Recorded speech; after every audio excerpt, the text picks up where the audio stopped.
திருவண்ணாமலை மாவட்டத்தில் கிஷான் திட்டத்தின் மூலம் முறைகேடு நடந்திருப்பதாகவும், இதுபோன்று பொதுமக்கள் ஏமாற வேண்டாம் என ஆட்டோவில் ஒலிபெருக்கி மூலம் விழிப்புணர்வு ஏற்படுத்தினர்.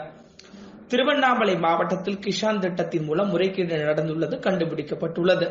பாரத பிரதமரின் கிஷான் திட்டத்தில் பல்வேறு மாவட்டங்களில் முறைகேடுகள் நடந்துள்ளது தெரிய வந்துள்ளது. இது தொடர்பாக பல்வேறு நடவடிக்கைகள் எடுக்கப்பட்டு வருகின்றன.